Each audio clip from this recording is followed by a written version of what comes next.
Pessoal da igreja, com a paz do Senhor. Amém. Hoje é dia 21 de maio de 2023. E o ano termina, né? Começou, tem que terminar, está caminhando para o fim. Hoje nós vamos estudar o capítulo 6 do segundo livro de Samuel. É um livro que fala a respeito dessa transição, né, de governo, da dinastia de Saul, que terminou no primeiro livro, e agora a dinastia de Davi, que começa, e já vimos Davi tomando posse de todo Israel na aula passada, e agora vem um outro elemento importante, que é a centralização do culto. Então tem um elemento que deve fazer parte desta nova nação integrada, né, que é a nação de Israel, agora com sul e norte todos unidos. E hoje nós vamos estudar o desejo que Davi tem de transportar a Arca de Deus para Jerusalém. Vamos ver as duas etapas desta transposição, os incidentes que aconteceram aí no meio do caminho para poder colocar o trem nos trilhos, e vamos ver também alguns aspectos importantes do incidente com Uzá. Uzá teve um incidente e nós vamos ver alguns aspectos importantes e vamos aí recordar algumas coisas que foram esquecidas e o que Deus estava ensinando para Davi no que tange ao estabelecimento do culto, como deve ser o culto, e tinham que revisar aí algumas coisas, porque o culto tem as suas normas, o culto tem as suas regras estabelecidas por Deus na lei. Fugindo da lei, as consequências sempre vêm. Aí Davi já está aí, né, construindo, né, nessa nova leva, construindo algumas coisas que mais à frente ele vai encontrar com tudo isso. E vai também refletir o que está na lei, né? E sentireis o vosso pecado quando ele vos encontrar. Então é um filho que se faz, não se sabe onde ele está, quando chega lá na frente ele está com a arma apontada. É exatamente o que vai acontecendo aqui na história de Davi. E é uma história que nos ensina muito, porque Davi foi um grande instrumento de Deus, mas conforme vimos, como tipo do Senhor Jesus, tem as suas limitações e as suas falhas. E por uma falha, vai acontecer um incidente nesse capítulo que vamos estudar, e vamos tentar aí ver, né, alguns aspectos do que está envolvido com o culto de Deus e o Deus do culto. Então, a nossa introdução é uma introdução breve. Vamos ver algumas contribuições aí de alguns autores que vão nos ajudar nesta análise de hoje. Temos algumas coisas boas aí, do Richard Phillips, temos o Kyle Delich, também tem uma contribuição boa, temos o David Toshio Tsumura, e vamos estudar a lição de hoje. A arca é levada para Jerusalém.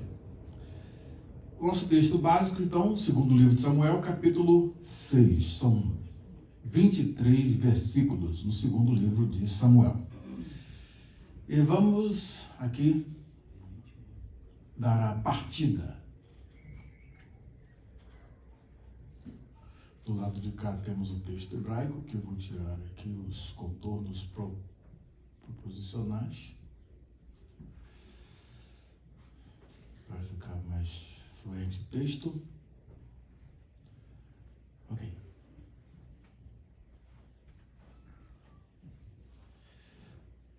E aqui vamos à nossa primeira pergunta. O texto básico é o segundo livro de Samuel. O nosso texto áureo é o versículo 12 do capítulo 6, que diz: Então avisaram a Davi, dizendo: Abençoou o Senhor a casa de Obed-edom e tudo quanto tem por amor da arca de Deus. Foi, pois, Davi e trouxe a arca de Deus para cima da casa de Obed-edom, à cidade de Davi, com alegria.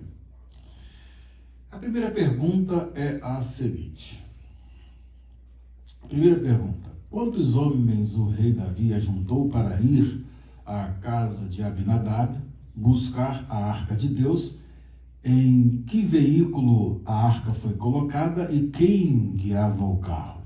Esta é a pergunta com tripartite, né? Com 3 perguntas embutidas na realidade. Então, os versículos 1 a 3 nos dizem o seguinte: Davi reuniu os melhores guerreiros de Israel, 30.000 ao todo. Então, uma quantidade muito grande. Vamos ver aqui alguns aspectos importantes do texto. Ele e todos os que o acompanhavam partiram de Baalá, em Judá, para buscar a arca de Deus, a arca sobre a qual é invocado o nome do Senhor dos Exércitos, que tem seu trono entre os querubins acima dela. Puseram a arca num carroção novo e a levaram da casa de Abinadab, na colina. Uzá e Aiú, filhos de Abinadab, conduziam o carroção. Então essa é a informação básica aqui. Quando se fala em carroção ou carro, a gente não pode fazer uma análise como se faz, né? Pensar que tinha lá um truck, alguma coisa desse tipo, carregando, né? Quando se fala em carro, é muito importante que nós entendamos a linguagem. Porque aqui, por exemplo, na Revista Corrigida fala de carro, né? E nossa visão de carro hoje, que vem na nossa mente, são os carros contemporâneos. Só que aqui, os carros são aqueles carros primitivos lá daquela época. Tá? Não tinha nenhuma Land Rover lá, não tinha nenhum Jeep, né? Nada disso lá. Né? Então, é importante. Né? Porque o leitor contemporâneo, às vezes, lê, por isso que a versão NVI traduziu por carroção, para poder ter uma ideia de que, na realidade, é um tipo uma carroça que vai sendo puxada por animais. Ou pessoas mesmo, né? Humano. Então, os versículos 1 aos versículos de número 3 nos dão aqui algumas informações que nós vamos pesquisar um pouquinho, ler um pouquinho aqui para podermos ter uma noção clara. Tornou Davi a juntar todos os escolhidos de Israel. Observe bem que aqui é traduzido a palavra como escolhido, e na realidade a Revista Corrigida ela é bem mais literal. Na proposta de tradução formal da Revista Corrigida, é diferente da proposta de tradução dinâmica da NVI. Tá? Então, aqui são os que chamam de os escolhidos, né? Vayosef od David, e reuniu Davi novamente, et kol Bahur, essa palavra Bahur, tem esse sentido de os escolhidos. Tá? Escolhidos de onde?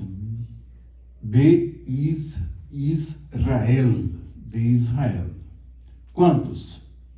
Shiloshim Aleph. 30.000. Então aqui você observa a textualização. Ela tem a primeira cláusula, Vayosef od David. Então Davi se reuniu novamente, mais uma vez. O que? Objeto. Et kol Bahur. Aí vem o objeto direto. Todos os homens escolhidos. Onde? Be Israel. Aí vem o objeto indireto, que é a preposição aqui, que é em Israel, e depois vem justaposto aqui a quantidade deles. Shiloshim Aleph. Shiloshim Aleph são 30.000. O Caio nos dá uma informação importante. Sobre a remoção da arca para Jerusalém, o Caio disse o seguinte, Caio Delite, do comentário do Caio Delite. Fiz aqui uma tradução via Google, porque no tempo de ficar traduzindo texto para português é um problema. Eu me lembro da Carmen Belhot, quando nós tínhamos traduzido a obra do Guswalski para o português, né? Aquela introdução à sintaxe do hebraico bíblico. Aí falei para ela, nós traduzimos, ela, mas para que traduzir se já está em inglês? Aí eu falei com ela, ela tinha falado para nós que ela teve o privilégio de nascer na casa é uma família rica lá no Leblon, né? Fomos eu e Maria Antônia lá visitá-la, então uma família muito rica, e ela, de berço, já foi alfabetizada em 4 línguas diferentes. Então, português, inglês, espanhol e francês. 4 línguas diferentes. Então, já cresceu já com 4, falando 4 línguas. Era o que eles falavam dentro de casa. Então, uma família muito rica, o pai dela era um militar. Então, aí ele perguntou, para que traduzir do inglês, se já tem inglês? Porque ela tinha condição de ler inglês, mas nem todo mundo no Brasil sabia o português, sabia o inglês, às vezes sabia mal o português, né? Então, aí nós explicamos para ela por que traduzimos para o português. Então, hoje, o Google e o DeepL aqui faz um trabalho bom que dá para a gente ter uma ideia. Depois que Davi escolheu a cidadela de Sião, ou melhor, Jerusalém, como a capital do reino, ele dirigiu a sua atenção para a organização e melhoria do culto legalmente estabelecido da congregação, que havia caído gravemente em decadência desde a morte de Eli, em consequência da separação da arca do tabernáculo. Aí, o que ocorre nesse período? Nós estamos aqui quando o estabelecimento do reinado, da dinastia, é um período em que nós vamos observar que ainda tem resquícios do tempo dos juízes. Por ter resquícios do tempo dos juízes, as coisas ainda não estão muito claras. O rei ainda está, né, tomando posse e vai depois tomar conhecimento de todos os seus deveres e as suas obrigações. Então, o contato com o livro da lei ainda era um pouco pífio, muito bem, assim, escasso. E nós vamos perceber que a transição aqui, quando acontece de ele fazer essa proposta de trazer a arca para colocar na tenda que ele já tinha preparado lá em Jerusalém, então havia um problema do que diz respeito a essa transição. Ainda tinham resquícios de comportamentos e de coisas que ainda estavam acontecendo no tempo do juiz, e cada um fazia as coisas ao seu modo, né? Porém, era uma época de retorno. Então, Davi vai aprender uma dura e importante lição com essa transição da arca, esse transporte da arca para Jerusalém. Tá?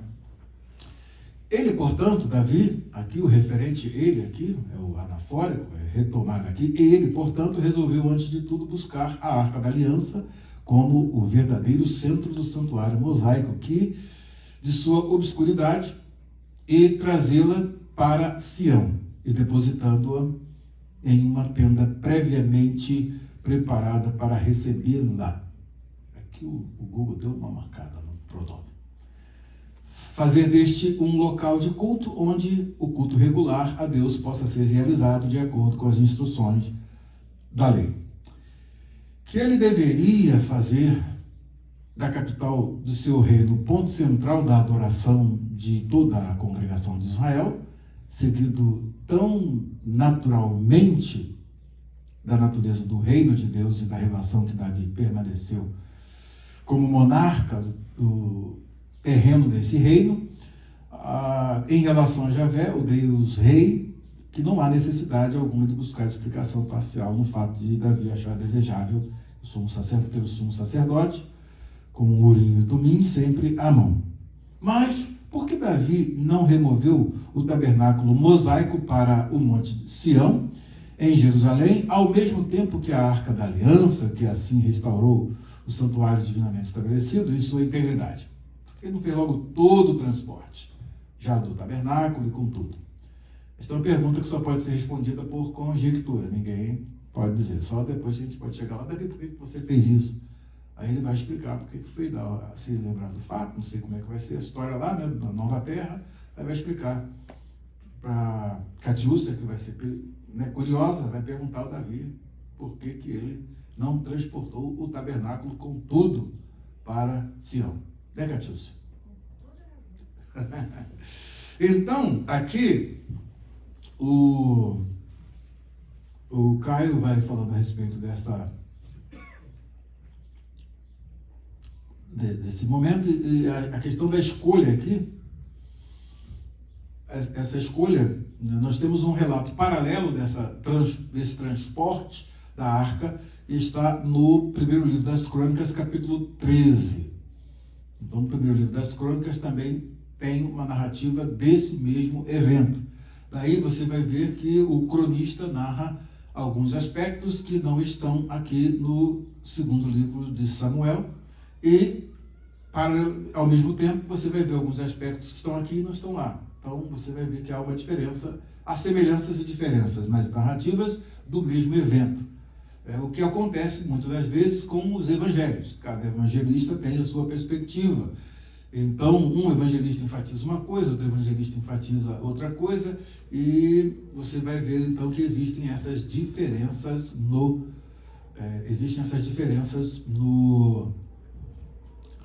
na narrativa em si. Aqui nós vamos perceber alguns dados interessantes. Que primeiro é a respeito dessa Baalá de Judá.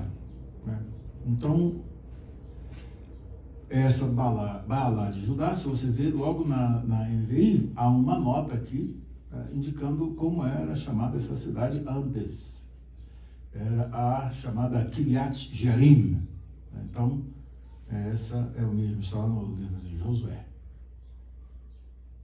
No livro de Josué. Então, há um transporte a ser feito, dava em torno aí dava uma quilometragem boa aí, desse transporte, e a arca é trazida de Kiriat Jearim, e ele reúne aqui todos os homens escolhidos em Israel, 30 mil. Aí então o Caio faz uma observação a respeito desses 30 mil escolhidos, e ele diz o seguinte: é verdade que essa assembleia não foi convocada diretamente pelo próprio Davi, mas este não era o ponto em questão, mas apenas sua reunião em uma segunda vez. E aí ele faz uma indicação aqui. Bahur, esses dois fonemas aí, do Het e do Resh. Então, Bahur, tem que fazer uma dobra aí. Não significa jovens aqui, né? Neânia, como está na Septuaginta, Neânia, não. Ou os guerreiros, mas de acordo com a etimologia da palavra, os escolhidos. Então, quem fez a melhor opção aqui foi a Revista e Corrigida, os escolhidos. Tá? Em vez de 30 mil, a Septuaginta tem 70 filiados, 70 esquadrões, né? E provavelmente com um exagero intencional, porque os números de homens em Israel capazes de portar armas chegava a mais de 30 mil.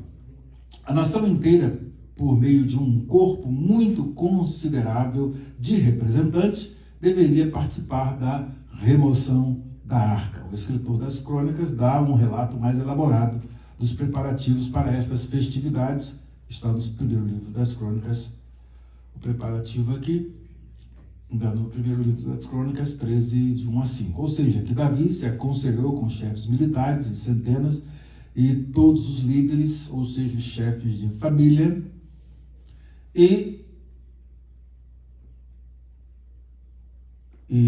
então, com o consentimento deles, reuniu toda a nação desde o riacho do Egito até Amate. Claro que não cada indivíduo, mas um grande número de chefes de famílias como representante do todo. Este relato nas crônicas não é uma expansão do breve aviso dado aqui, mas o relato diante de nós é uma condensação da descrição mais completa dada nas fontes que foram empregadas por ambos os autores. Então, tange aqui a Baalá em Judá, ele vai mostrar que essa, na realidade, é a Kiriat Jearim, tá, que está aqui no livro de Josué, capítulo 15. Tá? Então, Kiriat Baal é Kiriat Jearim, e aí, então, pelo livro de Josué. Também no primeiro livro das Crônicas, capítulo 13, versículo 6, então Davi, com todo Israel, subiu de Baalá, isto é, a Kiriat Jearim, que está em Judá, para fazer subir dali a arca de Deus, diante da qual é invocado o nome do Senhor, que se assenta acima dos querubins. Então, esses dois pontos já estão esclarecidos. Ok. Então, aqui nós temos esta comitiva que é, obviamente, disposta, ela é disposta, né, ao longo dessa trajetória, tá? E essa trajetória é feita para poder eles terem toda uma proteção para que essa arca venha, ela vai ter que ser conduzida, e então tem toda aquela comitiva ao longo para poder eles fazerem todo o trabalho que nós vamos ver mais à frente que é feito. Uma procissão. Pode se chamar de procissão, como diz a nomenclatura dessa aí é chamada procissão. Tranquilo daí? Tá, então vamos à segunda pergunta.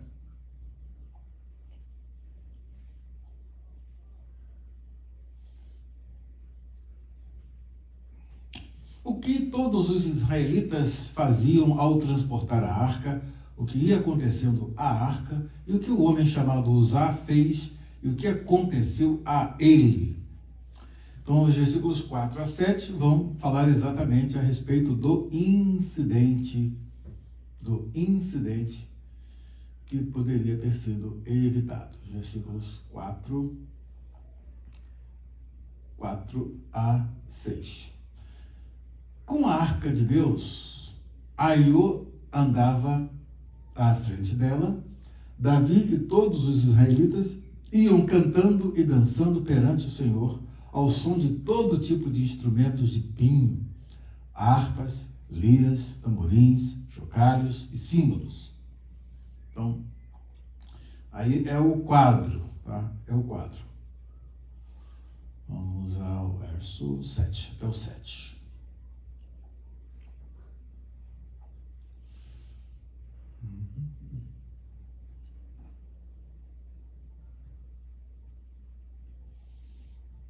Ario. O nome do Ario ficou Aiô. Quando chegaram à eira de Nacom, Uzá esticou o braço e segurou a arca de Deus, porque os bois haviam tropeçado. Aí ele vai e tenta segurar a arca de Deus. A ira do Senhor acendeu-se contra Uzá por seu ato de irreverência. Por isso Deus o feriu, e ele morreu ali mesmo, ao lado da arca de Deus.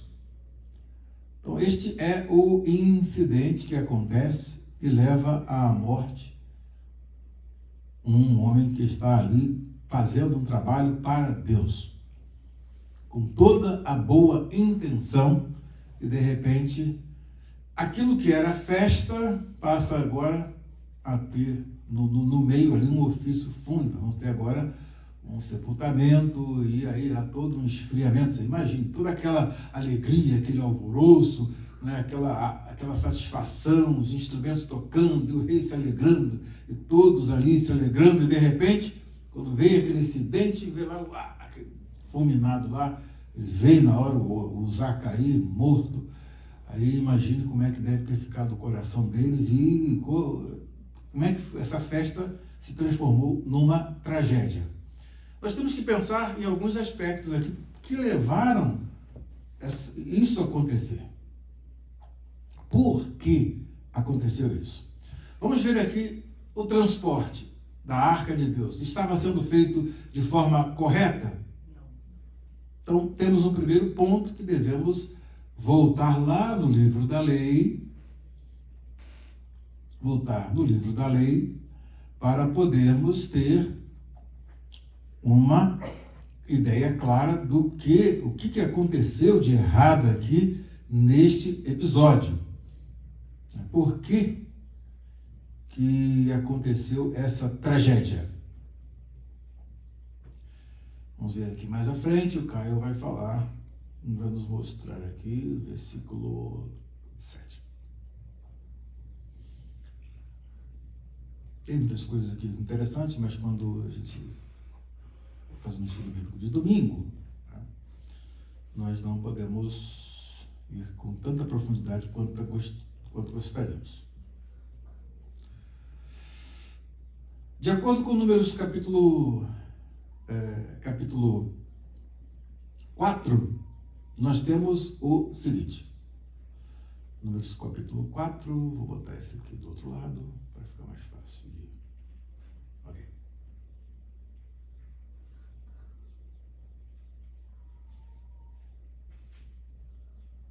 Números capítulo 4, vou botar esse aqui como... L, para não atrapalhar aqui o nosso texto.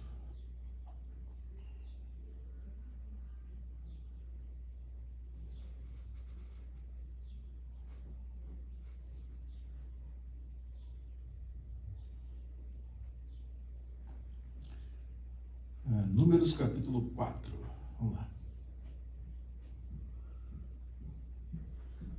Os deveres dos coatitas.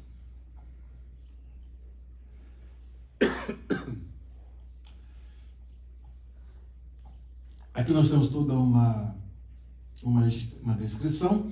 Disse o Senhor a Moisés e a Arão: levanta o censo dos filhos de Coate, do meio dos filhos de Levi, pelas suas famílias, segundo a casa de seus pais, da idade de 30 anos para cima, até aos 50, será todo aquele que entrar neste serviço. Eles tinham faixa etária ali, né, da idade de 30 para cima até 50. Então, 20 anos de serviço, 30 a 50.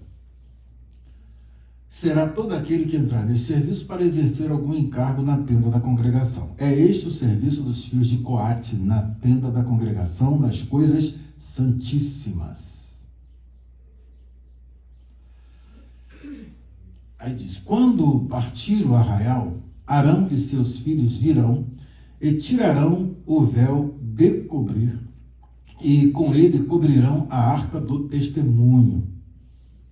Então a arca tinha que estar coberta, e por cima lhe porão uma coberta de peles finas, e sobre ela estenderão um pano todo azul, e lhe meterão os varais. Então, depois de fazer toda essa coberta, o sumo sacerdote ia fazer isso, e colocariam os varais, né? Tinha aqueles varais laterais, vocês lembram? Da arca, tinha aquele lugar para botar as varais, para poder carregar aqui na frente, 2 na frente e 2 atrás. E também sobre a mesa da proposição, estenderão um pano azul, e sobre ela porão os pratos e recipientes do incenso, as taças e as galetas, também o pão contínuo estará sobre ela. Depois estenderão em cima deles um pano carmesim, e com a coberta de peles finas o cobrirão, e lhe porão os varais. E aí vai fazendo toda aqui toda a descrição, e depois esses filhos de separar todos os utensílios que estão ali, aí feita a preparação, esses iriam carregá-la. Né?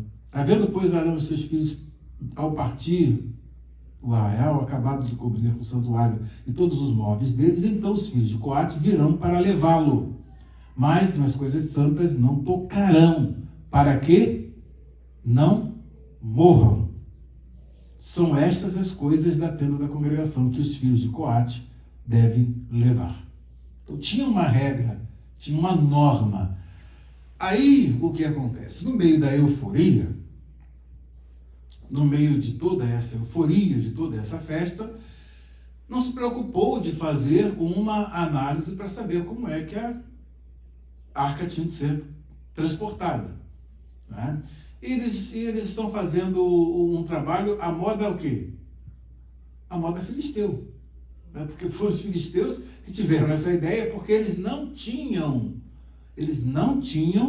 a regra, eles não tinham a norma de culto, norma de transporte, eles não tinham. E eles então fizeram lá, inclusive, botaram 2 bois que iam, né, as vacas lá que iam se separar dos seus bezerros para realmente ter uma prova. Se ela realmente foi chegar lá no lugar específico, então é porque realmente foi Deus mesmo que nos feriu. Eles fizeram assim, deu certo. E chegaram lá os bois berrando, gritando, mas chegaram lá e levaram a arca. Não caiu no caminho. Não caiu. Tá? Então isso é muito importante. O que é que acontece? É que quando ele está ali, então a primeira coisa errada que Davi faz é o modo como está transportando a arca. Não era para colocar a arca num carroção e transportar daquele jeito. Já tinham a norma, os filhos de Coate, da tribo de Levi, é que tinham que levar a arca para poder eles chegarem no lugar certo ali. Então, essa norma estava sendo transgredida. Outra coisa é a imitação dos filisteus. Eles estão ainda nesse período de transição. Então, eles viram que viram lá, assim, os filisteus deu certo, né? Então vou fazer também igual. Só que veio um alerta gravíssimo, né? Acendeu uma lâmpada gravíssima, porque estava ali uma ordem: não toquem, eles não devem tocar, para que não morram. Tá? Então, aqui nós temos este aspecto importante que é destacado. Ora, tendo a norma e a norma não sendo cumprida, aí quando eles veem o evento, como é que eles vão analisar o evento em si? É um fato triste ou um fato alegre? É um fato triste, como aqueles da morte dos filhos de Arão. Percebem? Isso aí nos remete a quê? A eles perceberem, tá? Davi vai ter agora aqui, esse choque vai fazer Davi perceber que eles estão lidando com um Deus santo. E lidando com um Deus santo, o que vem a ser a santidade de Deus? É o zelo dele, essa separação, não vou ver isso com mais detalhes, né, que o distingue de toda a sua criatura, de todas as criaturas, de toda a sua criação. Deus na sua transcendência. Então, não há uma forma de nós compararmos. A santidade de Deus não está só restrita ao aspecto moral, mas tem esse outro aspecto que é a sua separação. E é exatamente por isso a palavra kadosh, que vem indicar essa separação, exatamente por conta de Deus estar cortado de toda a relação com o universo criado, no sentido de que ele é transcendente. Embora ele se manifeste na criação, mas ele é transcendente. Essa separação que faz de Deus e o universo criado, né, o distingue como um ser excelso, absoluto e puro, e isso é que faz de Deus ser esse ser que contém nesse nível um atributo que não é comunicável. Tá? O atributo comunicável que nós partilhamos parcialmente, né, na nossa relação com Deus, não chega nunca a esse nível de perfeição que o próprio Deus tem. É exatamente aí, nesse ponto, que o problema surge. E por isso a ira do Senhor acendeu-se contra Uzá por seu ato de irreverência. Por isso Deus o feriu e ele morreu ali mesmo, ao lado da arca de Deus. Então, o que poderia ser uma grande festa, acabou numa grande tragédia. Por quê? Por não consultar. Hein? Por não consultar o que o Senhor já tinha dito. Por não estar, o culto não estava dentro das regras estabelecidas por Deus. Okay. É nesse ponto, então, que tem uma palavra aqui muito interessante, né, que o Caio vai fazendo aqui uma narração. Em sua primeira excitação e consternação, Davi pode não ter percebido o fundamento real e mais profundo desse julgamento divino. que é o que nós vamos ver mais à frente, né? Deixa eu só voltar um pouquinho aqui. Como ele não apenas havia resolvido a remoção da arca, mas também planejara a maneira como ela deveria ser levada a Jerusalém, ele não pôde atribuir a ocasião da morte de Uzá a nenhuma outra causa senão seus próprios planos. Então os planos de Davi fracassaram, falharam. Vocês imaginem o choque dele, ali todo alegre, né? Bailando ali diante de Deus, aquela alegria toda, e de repente acontece um evento desse, acabou a festa, né? Acabou a festa. Mas vamos ver a reação dele daqui a pouquinho.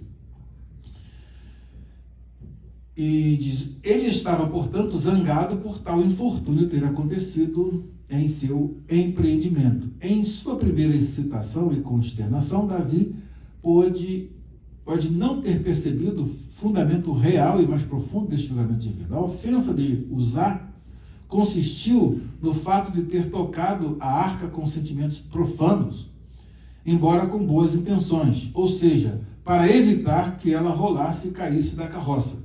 Quando se fala em boa intenção, né, ao mesmo tempo, como isso se torna uma ofensa para Deus? E que provocou essa reação?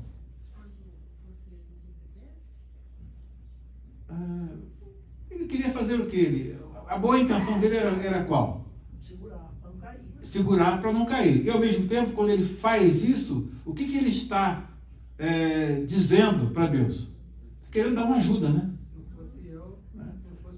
Se não fosse eu, pronto, Deus, o Deus que está sobre os querubins ia se esborrachar aqui. Como acontece nesses andores aí, desses cultos, que a gente observa aí de vez em quando no YouTube, que o pessoal lá está fazendo aquela procissão, carregando o ídolo, daqui a pouco o ídolo cai, aí bum, se esborracha lá, quebra tudo, aí é um pânico, porque ninguém sabe o que vai fazer com aquele ídolo aí, que para eles até aquele momento era um santo, né? E aí de repente todo quebrado, aí não puderam fazer nada, né? Não seguraram o pobrezinho que caiu ali, se machucou, se quebrou todinho, igual o Dagon quando caiu de frente da arca de Deus. O que a intenção dele de querer, né, segurar a arca para não cair é algo que vai dizer o quê? Bem, os filisteus falaram, se essa arca chegar lá com esses bois levando, é porque isso aí foi coisa de Deus mesmo. Colocaram nas mãos de Deus e a arca chegou lá sem cair, sem problema nenhum. Nesse momento específico, acontece esse incidente exatamente porque ele quer dar uma ajuda a Deus, né? E depois ia se gabar, né?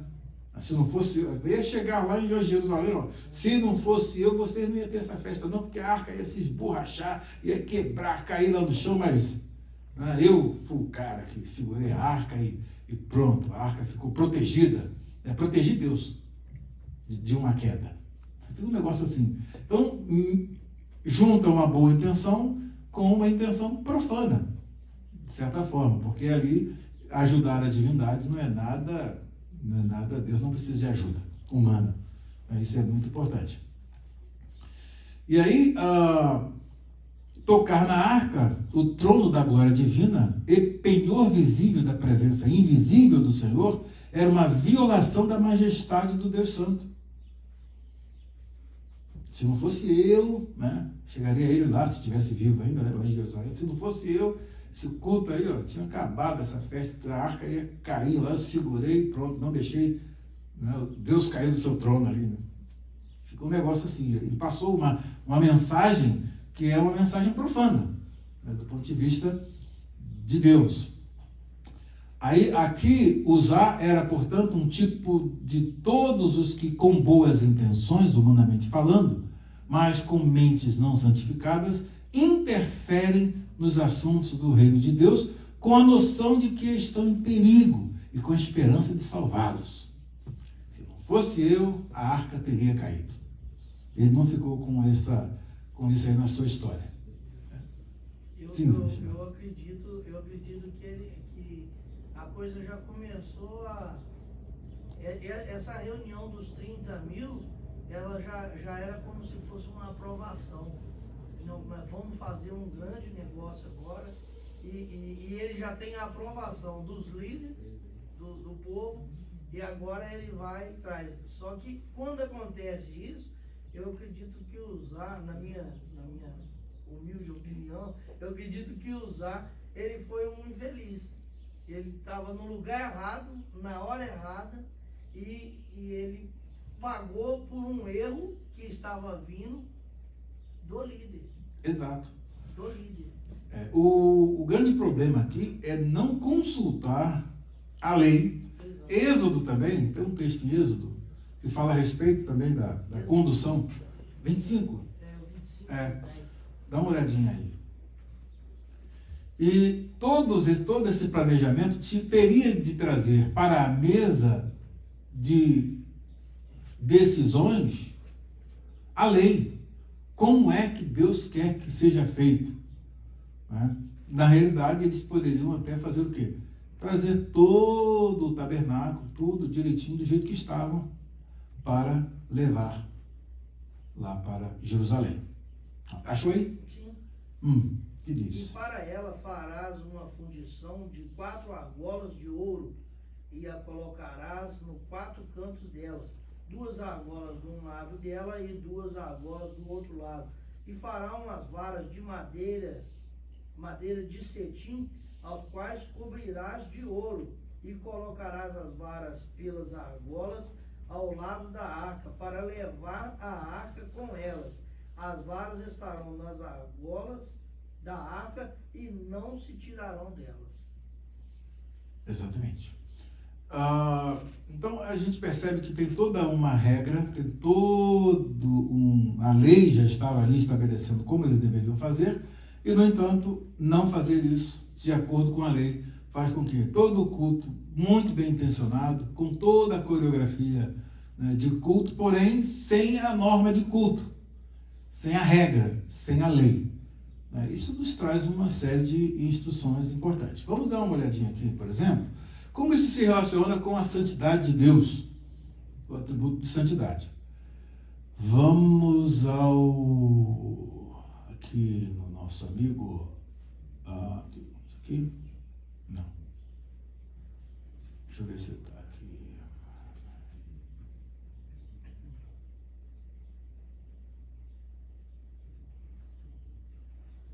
Vamos à sistemática do Weber Carlos de Campos.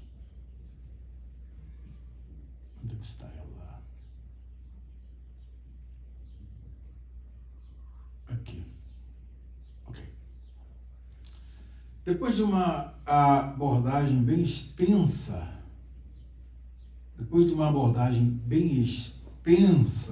acerca do atributo de santidade, o Weber mostra aqui a relação de usar e a santidade de Deus. Como é que essas coisas têm assim, relação? A passagem do segundo livro de Samuel 6, de 1 a 11, é muito chocante, especialmente para a mentalidade do nosso tempo, que rejeita qualquer atitude drástica com relação aos erros das pessoas. Fica evidente aí, no entanto, a santidade de Deus na maneira como ele trata aquele que demonstra irreverência pela sua santidade, mesmo que com os melhores propósitos. A Arca da Aliança havia sido capturada pelos filisteus e, por algum tempo, ela foi guardada como um troféu, pois era a maior peça da religiosidade judaica, visto que nela estavam guardados a vara de Arão e um vaso com maná. E também a arca era o símbolo da presença de Yahvé no meio do seu povo. Depois de derrotar os filisteus, Davi levou a arca de volta para Jerusalém. Essa arca santíssima ficava escondida no lugar santíssimo, o Santo dos Santos do tabernáculo. Segundo as instruções de Deus, a arca só poderia ser transportada pelos varais colocados nas argolas. Aqui na frente, versículo 10 ao versículo 22, lá na frente. Deixa eu ver se vai aqui no L aqui. Ok, aqui, mas como fazer? Isso fala sobre transporte.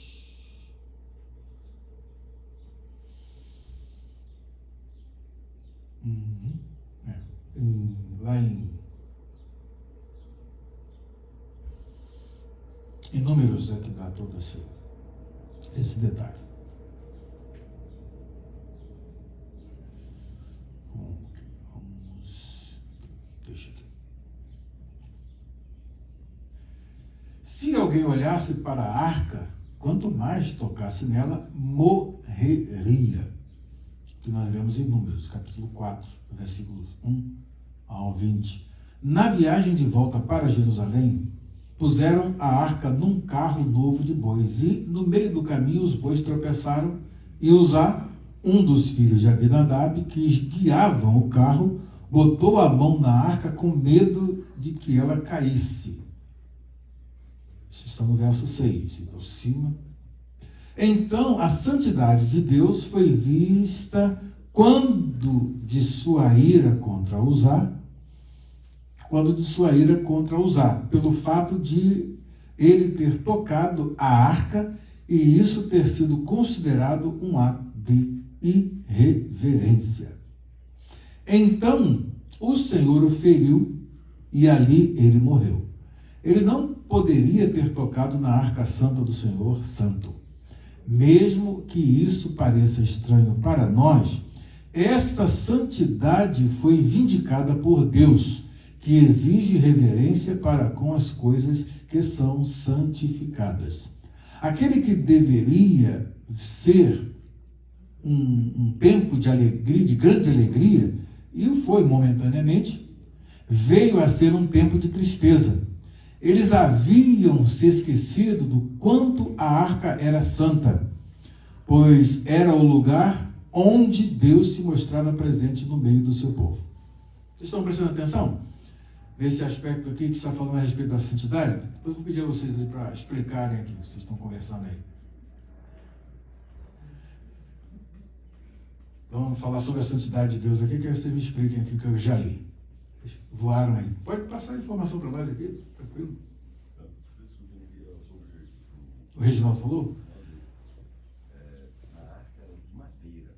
Sim. A vara de madeira, coberta de ouro. Ou seja, essa vara, agora que eu li no outro versículo, diz que ela é fixa. Não movia, porque eu diria que a... Eu tinha até uma foto dela aqui. Uma foto da reconstrução dela. A madeira encapada, essa madeira, no decorrer do tempo, isso acontece, deteriora. E agora sobraria o ouro como suporte para carregar a arca. Se na nossa atualidade hoje foi dizer. Então ficaria o peso da arca só em cima daquele ouro que encapava a vara. Mas não, aí depois que eu pensei que ela era fixa, ou seja, talvez o ouro soldava nas arcas. Cobria, e na realidade isso aí era uma coisa para durar para sempre, né? Porque a cobertura é que vai preservar aquela madeira interna, e a madeira de boa qualidade. E também proporcional para garantir o peso, de segurar o peso. Né? Tem aí? Joga aí para mim. Ele queria resgatar uma coisa que estava perdida. Eu tinha até uma imagem dela, deixa eu ver se eu acho a arca aqui. Ele queria resgatar, mas pela metade. A restauração pela metade. Aí não deu. Deixa eu ver se eu acho aqui. Aqui, tá aqui. Olha se eu acho aqui, pastor. Aqui tá, tem mais outra. Deixa eu ver se outra melhor aqui. A arca do tabernáculo, a arca com os querubins. Aqui. Tá melhor, né? Aqui a argola, vendo? Ela toda coberta, e com as argolas no meio para poder carregar. E os querubins de ouro ali por cima. É a alça. Uma alça. Ele segurava atrás e eu segurava na Quando frente. disse que ela não poderia ser tirada, era exatamente... Olha como é que está. Ela é fixada ali. Aí o que acontece? Este era o modelo para que eles transportassem esse elemento, que era o clímax da santidade, que ficava no lugar santíssimo. Né? Então não podiam nem olhar e muito menos tocar. Tá? Esse rapaz Não tem informação aqui, mas É provavelmente isso também, só o sacerdote pode chegar lá e tocar. eles deviam ser daquela linha dos filhos de Coate, né? Aí deveria ser, né? Mas aqui não tem essa informação. O ponto central aqui é exatamente como isso vai afetar a santidade de Deus. Vamos voltar aqui ao texto que a gente estava lendo. Aqui, vamos voltar aqui a esse ponto aqui. Em vez de transportá-la segundo prescrevia a lei, eles violaram a lei, e isso foi considerado um pecado contra a santidade de Deus, um ato de pura irreverência. A primeira reação de Davi foi de desapontamento diante da atitude de Deus para com Uzá. Davi podia pensar, poxa, Deus poderia aliviar aí, né? Você jogar mais leve, em vez de tão pesado assim. Tá? Mas Davi está começando um reino. Então, se ele está começando um reino, ele tem que saber que ele, para ser rei, ele tem que ir à lei. O rei tinha que ter uma cópia da lei para saber tudo. Eu entro numa empresa. Você entra numa empresa. Qual é a primeira coisa que você é instruído naquela empresa? Tem as normas internas da empresa. Tem que saber horário de entrada, horário de saída, horário de almoço, horário de café. Você tem que saber como é que você vai se comportar ali dentro, a hierarquia. São as normas constituintes, as suas tarefas, quais são os limites das suas tarefas. Tá? Cada um tem a sua função específica. Então, tudo isso está aqui diagramado na lei. A função de cada um, tudo está diagramado. O rei tinha uma função e o sacerdote tinha outra função. A função política é do rei, a função religiosa é da ordem sacerdotal, dos filhos de Levi, do sumo sacerdote. Então o que acontece? Não pode haver nem intromissão de um poder religioso em relação ao civil e nem do civil em relação ao religioso. Quando as coisas acontecem com atos de prevaricação, nós vamos ver lá na frente, o Uzá, que um dia estava muito bem sucedido, um indivíduo com grandes, elaborou armas e criou armas, construiu, deu uma estrutura bélica a Israel extraordinária. Um dia deu na nuca dele, deu na cabeça dele, de ele lá queimar incenso no santuário. Isso não era atribuição do rei, era atribuição do sumo sacerdote. E ele vai, e chega lá dentro, os sacerdotes vão e resistem a ele. Você não pode queimar incenso, isso aí não é atribuição sua. Ele, muito irado, daqui a pouco a lepra veio na testa. Foi na hora, foi uma afronta à santidade de Deus e o estabelecimento. Cara, os poderes são separados, harmônicos, porém separados. Então, o que acontece aqui é que tem toda uma norma, tem toda uma estrutura. E quando se passa por cima dessa estrutura, o que vai acontecer? Vai acontecer uma tragédia, que poderia ter sido evitada se eles tivessem consultado o livro da lei. Olha, nós temos que trazer a arca, mas tem que ser assim, assim, assim, assim.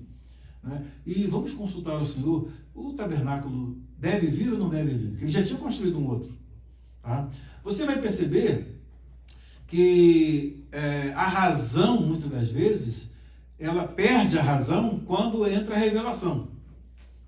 E guarda essa frase. Inclusive, ela foi até o tema de uma abordagem que a gente fez há muitos anos atrás. Está naquele DVD ali do Lamento do Arco, quando Davi deseja construir o templo. Então, está tudo preparado, o profeta deu o aval, aí quando o profeta está saindo, Deus, volta lá. Ele não vai construir não, quem vai construir é o filho dele. É a vontade diretiva, é aprovativa, é uma linha tão tênue que a gente precisa estar com cuidado. Então, é exatamente aqui o que percebe Davi, em vez de pegar o livro da lei, tem que ser feito assim, assim, assim, assim. Mas na euforia, na alegria, está todo mundo aí, só porque está alegre, Deus está no negócio, só pode estar. Ele não estava. Não estava. Tanto é que aconteceu a tragédia e aconteceu por conta de não se observar os preceitos já estabelecidos na lei. Professor, então Usar. ele agiu na inocência? De certa forma, a gente percebe que ele olha a situação, pensa que vai acontecer o pior, que é a arca cair, e ele vai, não vou deixar a arca cair. Ele vai e toca na arca. No impulso. Sem refletir consequências nem nada. E tocar é como se levasse um choque ali de 500 volts. Pum, cai fulminado na hora. Então, a intenção dele pode ser aquilo. É a pessoa que tem uma boa intenção, de preservar, seria uma tragédia ver a arca caída, então, vou preservar. Mas, ao mesmo tempo, o que está implícito nisso? Aí, ele feriu a santidade de Deus, porque Deus, se Deus não cuidar de si, ele virou um Baal. Lembra lá do Jerubaal? Quando quebrou o altar dele, fez aquela coisa toda, aí o pessoal queria matar o Gideão porque fez isso com Baal. Aí o pai deu uma crise de bom senso, falou, mas Baal é Deus e Baal é que vai se vingar dele. Deixa na mão dos Baal, então, olha, o Baal tem que se defender. Ele não é Deus? Aí o pessoal, vamos deixar com Baal, e Baal não fez nada. Ao contrário, ficou tudo quebrado lá, o altar dele ficou quebrado e ele não levantou para poder reagir. Mas Baal era um ídolo. Agora, se tivesse dado o mesmo tratamento à arca de Deus, aí já muda o quadro, porque o Deus da arca é vivo, invisível, mas ele é real. E já deu prova disso até para os filisteus. Os filisteus aprenderam a lição. E agora o povo de Israel, que está com a lei na mão, faz errado. E isso acontece hoje na igreja contemporânea. Como a norma de culto está estabelecida, mas e o fazer segundo a norma da palavra de Deus? Um estudo bíblico como esse aqui, estariam os irmãos sentados de um lado, as irmãs do outro lado, mas as irmãs tudo sem véu. E a norma de culto da palavra diz que tem de estar com véu. E hoje em dia você vê cada coisa aí que em nome de culto, que brincadeira não. Tem muita euforia, luzes e cores e tudo mais. Onde é que está dentro da norma da palavra de Deus? Então é exatamente aí esse ponto importante. A essa altura, Davi ainda não sabia. Aqui. Afinal de contas, Uzá estava tentando evitar que a arca caísse. Davi havia se esquecido da lei santa de Deus e de quão irado Deus fica quando a sua santidade é violada. A essa altura, Davi ainda não sabia o quanto Deus era santo. Então falou, nem olhem para nada do que está dentro da arca, por isso que ela era coberta ali, para poder, com uma coberta que não era nem transparente, era de couro ali, para poder ninguém olhar. Ninguém podia olhar. O sumo sacerdote preparava tudo direitinho, agora vocês podem carregar. Então agora ele não somente não tinha autorização para olhar e muito menos tocar. Então fugiu da sua área de competência e acabou morrendo. E Davi ficou bem assustado. Foi preciso Deus se manifestar em ira para que Davi entendesse a respeito dessa questão que ainda poucos de nós entendemos hoje. A igreja contemporânea parece ter perdido essa noção da santidade divina.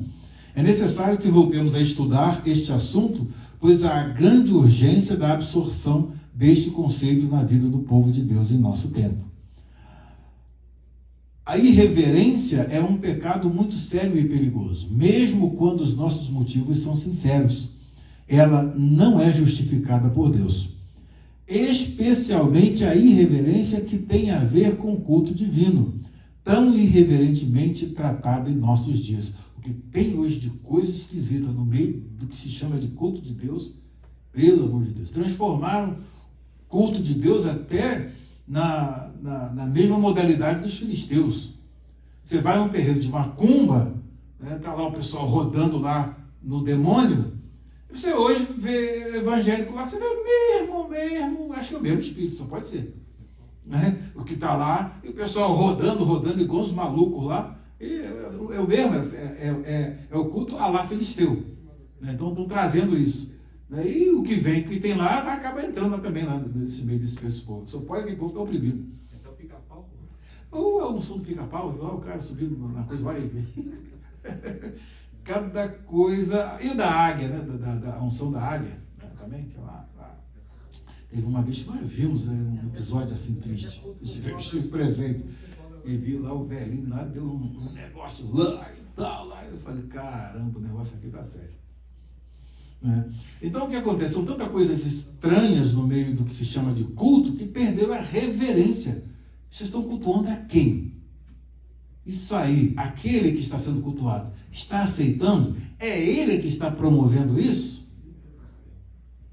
É o culto racional, santo, né? Com oferecimento de um corpo puro, santo e agradável a Deus.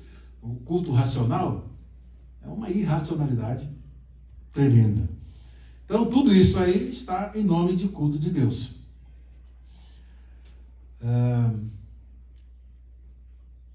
Precisamos ser lembrados da santidade de Deus e ter uma reverência que se manifeste em obediência aos seus preceitos e mandamentos. Então, a reverência, ela está vinculada a isso. A obediência é aquilo que Deus estabelece como norma de culto. E aí, se for passar a régua, sobra pouquíssima coisa. Então, até o que cantam, né? Até o que cantam no culto, cantam coisas em vez de hino, cantam coisas lá e dizem que é hino. Eles inventam lá e assim. Precisamos ser lembrados da santidade de Deus e ter uma reverência que se manifeste em obediência aos seus preceitos e mandamentos. O nosso Deus é o mesmo de antigamente. Ah, é mesmo? Uma boa lembrança, né? É o mesmo de antigamente. Ele não mudou. Você já pensou se ele resolvesse manifestar a sua ira para conosco por causa dos nossos atos de irreverência? Ia ser uma tragédia pior do que essa de usar. Ia ser mais grave ainda. E você já pensou se ele resolvesse manifestar a sua ira para conosco por causa dos nossos atos de irreverência, especialmente aqueles ligados ao culto do seu santo nome? Esse exemplo de usar é apenas uma manifestação bem pequena do grande universo da santidade divina. Esse é o atributo mais precioso para Deus, porque todos os outros são aferidos por ele. Portanto, é de grande importância que a igreja contemporânea dê a devida atenção a essa questão, a fim de que não sejamos encontrados em falta diante de Deus. Ele chama a atenção aqui, é algo que realmente a igreja hoje precisa conhecer um pouco a respeito do que é a santidade de Deus. No livro do Weber, esse livro aqui do Weber, O Ser de Deus e Seus Atributos, o tratamento dado ao atributo de santidade é enorme, né? É muito, mas muito, né? Ele vai bem a fundo, ele trabalha essa questão de modo bem amplo. E vale a pena depois vocês lerem. Esse capítulo está disposto no nosso grupo de professores em classe. Ok, até aí tudo bem. Vamos agora à reação davídica. A reação de Davi. Como Davi se sentiu com a morte de Uzá, que nome ele deu àquele lugar e na casa de quem foi deixada a arca e quanto tempo ela ficou ali. Vamos aqui aos versículos 8 ao 11. Davi ficou contrariado porque o Senhor, em sua ira, havia fulminado Uzá. Até hoje, aquele lugar é chamado Pérez Uzá.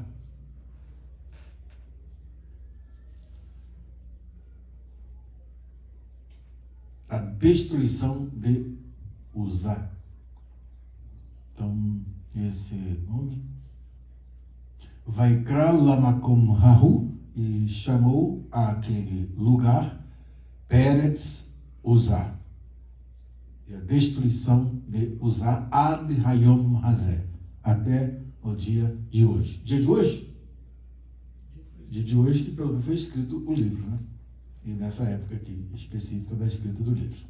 Ad hayom hazé, até o dia de hoje. Naquele dia, Davi teve medo do Senhor. E se perguntou, como vou conseguir levar a arca do Senhor?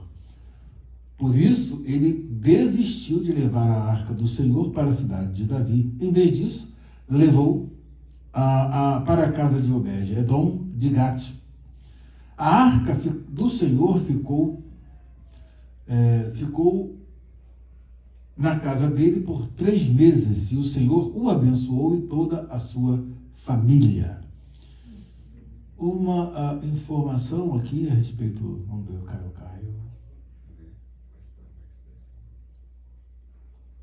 Tinha muita coisa importante aqui para poder ler e nós analisarmos. Deixa eu ver aqui. Caio.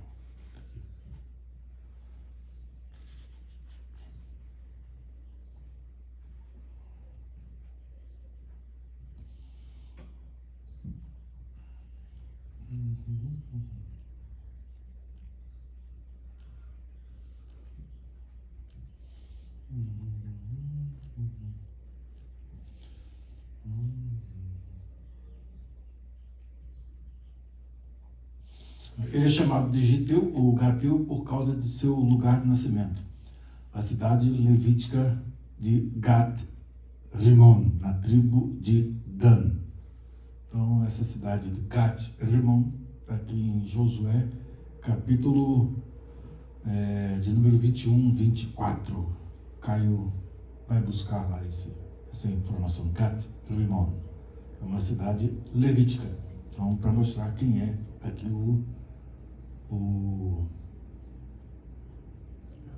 por isso que a outra chama de Giteu, né? A revista atualizada vai chamar de revista corrigida Geteu. Então, vamos ficar com essa informação aqui do Caio Elite. Ficou a arca do Senhor em casa de Obed-Edom, o Geteu, 3 meses, e o Senhor abençoou a toda a sua casa. Então, com a entrada da arca ali, naquela casa, ela foi abençoada. O que nós vamos ver então? O que isso demonstra?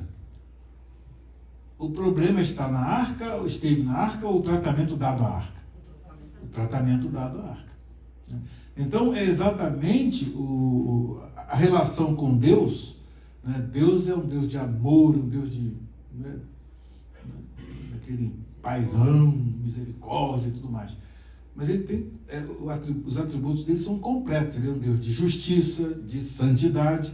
Tudo isso está incluído. Inclusive, você vai ver aquela nomenclatura que é dada na Epístola aos Hebreus, né, que Deus, nosso Deus, é um fogo consumidor. Né? Isso aí é a mesma coisa que é narrado lá no Antigo Testamento, quando acontece com os filhos de Arão. Né? Deus é um fogo consumidor. No Novo Testamento também, Deus tem essa nomenclatura. Duvido se você vai ver algum evangélico que sabe disso. Pelo menos nunca teve noção do que isso significa. Exatamente a relação com a santidade de Deus. A presença dele, ela pode ser uma bênção, e a presença dele pode ser uma maldição, pode ser um problema. É o mesmo Deus. Não há esquizofrenia, é o mesmo Deus. Então a presença dele, quando nós estamos diante dele e o agradamos, né, acontece como aconteceu aqui na casa de Obed-Edom. Deus abençoou toda a casa. Obviamente foram observados todos os critérios que estão estabelecidos na lei.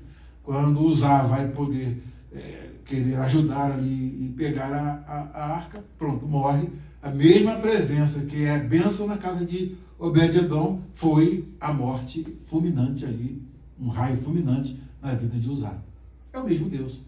Então é a mesma presença. Perceberam bem? Que nada a ver com nossos dias, não, né? O Heber vai dizer a mesma coisa. O Deus é o mesmo Deus. Não pensem que há uma esquizofrenia, que o Deus do Antigo Testamento é diferente do Deus do Novo Testamento. Não é. É o mesmo Deus. As coisas que aconteceram lá no culto por ocasião da morte dos filhos de Arão. O que acontece com Uzá? Acontece com Ananias e Safira. Igreja do Novo Testamento. Percebe? É o mesmo Deus, é a mesma presença, não tem mudança nenhuma. Tá? Agora, o ponto central é exatamente aqui as motivações, e essa motivação e também a norma que está estabelecida, se ela fosse cumprida, não teríamos esse grave problema. Então, serve de alerta para todos nós. Eu queria fazer só uma pergunta para o senhor, porque eu não achei a resposta, e essa informação talvez poderia ser por isso que Davi tomou essa atitude. No Salmo 132, ele mesmo diz que ele achou a arca no campo nesses dias. Como é que é? No Salmo 132, ele faz uma referência a nesses dias, e ele diz que a arca foi achada no campo, como se tivesse deixado de lado. Seria por esse o motivo dele fazer esse transporte assim, sem tanto zelo, tanta coisa, por uma coisa transporte estava perdida? Não foi uma coisa de falta de planejamento, não. Tanto é que eles planejaram. Fizeram tudo direitinho, né? Deixaram todo o ambiente, né, para evitar qualquer ataque, cobriram toda a área ao longo da trajetória. A questão toda é o modo como foi feito o transporte, que eles não foram no manual, na lei. Foi só a falta foi esse detalhe. Tanto é que, logo em seguida, o que aconteceu de errado? Tá aqui, ó. Não era para transportar a arca em cima de carroção, não, de carroção novo. Isso é coisa de filisteu. Tem coisa de filisteu aí para valer, né? Não, isso é coisa de filisteu. Não, nós temos uma norma. Os levitas é que tem para que aquelas lanças, aquelas alças ali. Qual é o objetivo dessas alças aí? O objetivo é que os levitas, filhos de Coate, dali da tribo de Levi, que levem a arca. Então nós temos que procurar essas pessoas e colocá-las nessa responsabilidade, nessa função, porque Deus as colocou nessa função. E tem que ser assim, tem que cobrir tudo direitinho e pronto, aí não vai dar problema. Foi o que eles fizeram logo em seguida. Então, o ponto central aqui é a norma de culto, é a regra do culto. E ela tinha sido transgredida e trouxe esse grande, gravíssimo problema. Para que servem essas alças aqui? Para carregar. Então isso é muito importante. Ok? Vamos lá, próxima pergunta. Pastor, Sim. a arca estava com os filisteus desde a época dos juízes? Estava lá? Foi na época dos juízes que ela foi... Não, depois ela voltou. Trouxeram de volta. Lembra que os próprios filisteus tinham isso daqui, porque está trazendo uma tragédia para nós aqui. Nosso Deus caiu todo quebrado aí, a gente teve que levar ele para emergência, de repente. Então, eles mesmos mandaram ela embora e ela estava no território de Israel.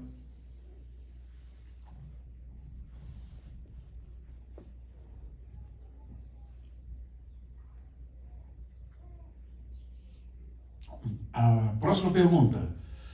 Como Davi se sentiu? Já falamos isso aqui? Já. E a próxima pergunta é a 4. Que notícia boa Davi teve sobre a casa de Obed-Edom e tudo que era seu? E qual era a causa de tudo isto? E o que o rei Davi decidiu fazer? Então, os versículos 6 ao 12. Disseram ao rei Davi: o Senhor tem abençoado a família de Obed-Edom e tudo o que ele possui por causa da arca de Deus. Então a arca é bênção e a arca é problema, dependendo de como se relaciona com ela. É a presença de Deus. A arca era o símbolo da presença de Deus. Então, no lugar em que ela é tratada do modo como Deus deseja, ali nós vamos perceber que há a bênção de Deus. Mas, se for num lugar e tratada daquele jeito em que foge à reverência, e chega lá as crianças, na casa de Obed-Edom, as crianças chegam, vamos tirar esse negócio aí, vamos levantar aí, o que vem aí dentro, o que vem de baixo, ia morrer todo mundo. Ia morrer todo mundo fulminado. Mas, obviamente, Obed-Edom chama a família e diz: olha, isso aqui vai ficar reservado nesse cômodo aqui, separado, ninguém pode nem tocar, nem ver, deixa isso aqui separado, porque isso aqui é coisa muito séria. representando a própria presença de Deus. Nós já temos um caso, ela já veio parar aqui porque quem tocou nela morreu. E na lei está escrito que se olhar lá para dentro, morre. Então, para que ninguém morra, fica todo mundo reverente aí diante da arca do Senhor. Aí, então, Deus abençoou a casa de Obed-Edom. E então Davi, com grande festa, foi à casa de Obed-Edom e ordenou que levassem a arca de Deus para a cidade de Davi. Então essa é a informação geral do que aconteceu. Agora vem os detalhes desta transição, desse transporte. É a próxima pergunta. O que eles faziam a cada 6 passos que davam os sacerdotes, os que levavam a arca? O que Davi fazia diante da arca e como o rei Davi estava vestido? Versículos 13 ao 15. O 13 ao 15. Podemos o 11, 12.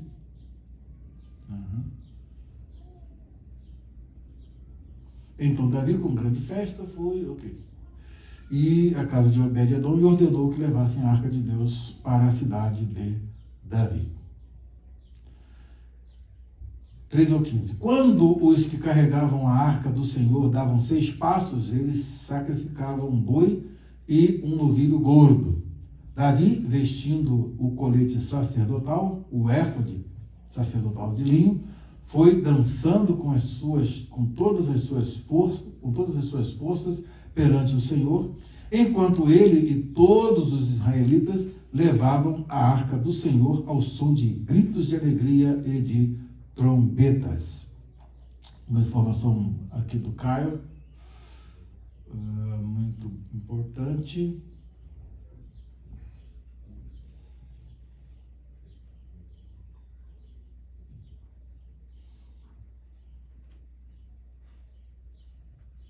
Aqui.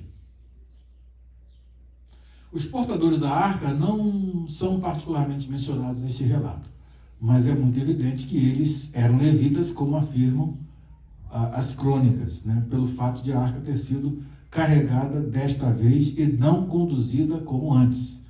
Então agora não estava em cima de animais, né? Então, você vê aqui os que carregavam a arca do Senhor, então agora ela estava sendo carregada conforme prescrevia a lei. E aconteceu que quando os carregadores da arca de Javé tinham andado 6 passos, eles sacrificavam um boi e um bezerro cevado. Mandou sacrificá-los. Obviamente Davi não era sacerdote, então quem fazia o serviço eram os que estavam nessa responsabilidade.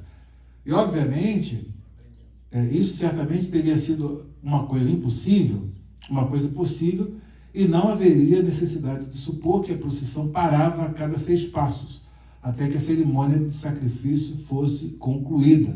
Mas a arca poderia ter continuado em andamento enquanto os sacrifícios eram oferecidos nas distâncias mencionadas.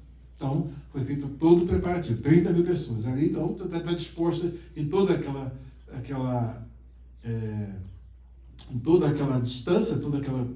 distância a ser percorrida, né, que dava em torno de Kiriat Jearim, em torno de 12 milhas, quilômetros aí.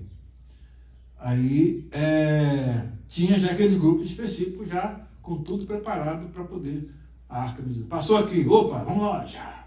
Passou aqui, opa, vamos nós. E isso aí até chegar lá. E se vocês compararem aquela quantidade de animais que foram sacrificados no dia da inauguração do templo de Salomão, vejam lá a quantidade. Muito, mas muito grande. Então, o Caio dá uma palavra muito interessante aqui.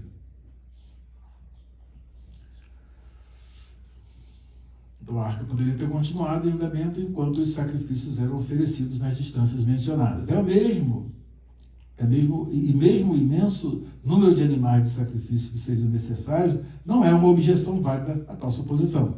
Não sabemos qual era realmente a distância. Tudo o que sabemos é que não eram mais de 10 milhas, de 16 quilômetros, aproximadamente. Pois Kiriat Jearim ficava apenas a 12 milhas de Jerusalém. de modo que alguns milhares de bois e o mesmo número de bezerros engordados teria sido o suficiente.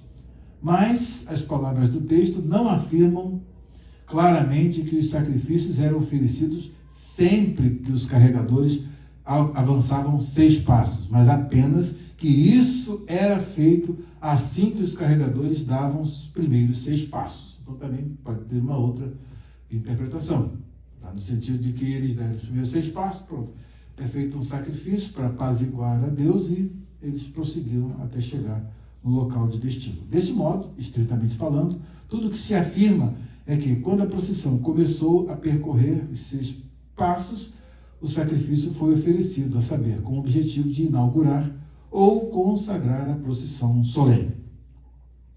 Em 1 Crônicas, capítulo 15, este fato é omitido e é afirmado, em vez disso, que quando Deus ajudou os levitas que carregavam a arca da aliança do Senhor, eles ofereceram 7 novilhos e 7 carneiros. Isto é, no final da procissão, quando a jornada terminou, para louvar a Deus pelo fato de os levitas terem sido capacitados a levar a arca de Deus ao local designado para ela, sem sofrer o menor dano. Tranquilo até aí? Ok. Então vamos aqui à próxima pergunta.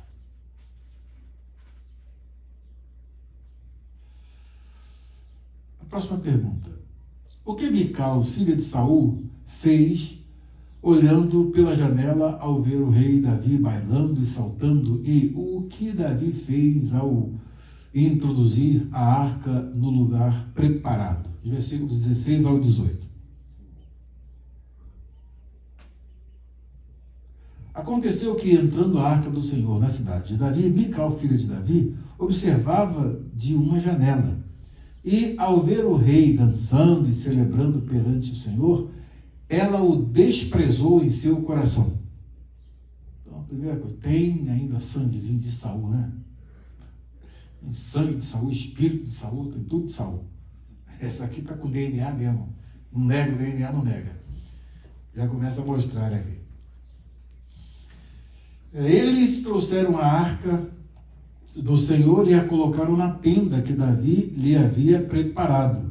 E Davi ofereceu holocaustos e sacrifícios de comunhão perante o Senhor. Quando se fala que Davi ofereceu, ele não é sacerdote, tá? Então, é importante. Após oferecer os holocaustos e sacrifícios de comunhão, ele abençoou o povo em nome do Senhor dos Exércitos, tá? E deu um pão e um bolo de tâmaras, também aqui pode ter outro, um pedaço de carne ou ainda um pouco de vinho,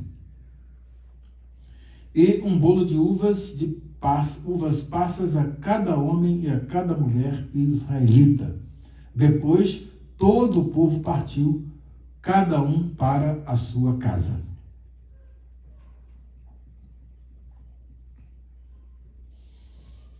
Que já é aqui a próxima pergunta. Quais as coisas que o rei Davi deu a cada pessoa que estava presente, para onde todos os que estavam presentes se retiraram? Retiraram-se para as suas casas. A versão, a revista é atualizada. 18 diz: e tendo Davi trazido holocaustos e ofertas pacíficas, abençoou o povo em nome do Senhor dos Exércitos, e repartiu a todo o povo e a toda a multidão de Israel, tanto homens como mulheres, a cada um bolo de pão, um bom pedaço de carne e passas. Então se retirou todo o povo da casa, cada um para a sua casa. Aqui a revista é no RNA, a seguir, revista corrigida, 18.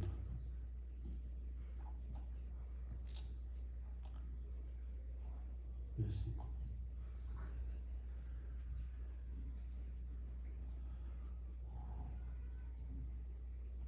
Aí acabando Davi de oferecer os holocaustos e ofertas pacíficas, abençoou o povo em nome do Senhor dos Exércitos e repartiu a todo o povo e a toda a multidão de Israel, desde os homens até as mulheres, a cada um bolo de pão, um bom pedaço de carne e um frasco de vinho. Então foi-se todo o povo, cada um para a sua casa. Vocês vão observar aqui que tem algumas palavras que estão em itálico. Então, exatamente, ele vai aqui fazer versículo 19.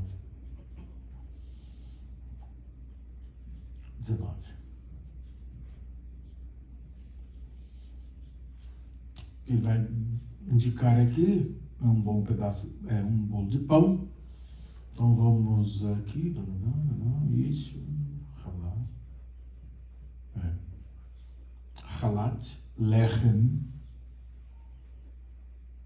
aqui é primeiro, um pedaço aqui de pão, chama um bolo de pão, que é o halá, aqui o halat é lechem, um pedaço de pão aqui, uma forma de anel arredondado, aquele pãozinho arredondado. Aí o outro é um pedaço de carne, aqui está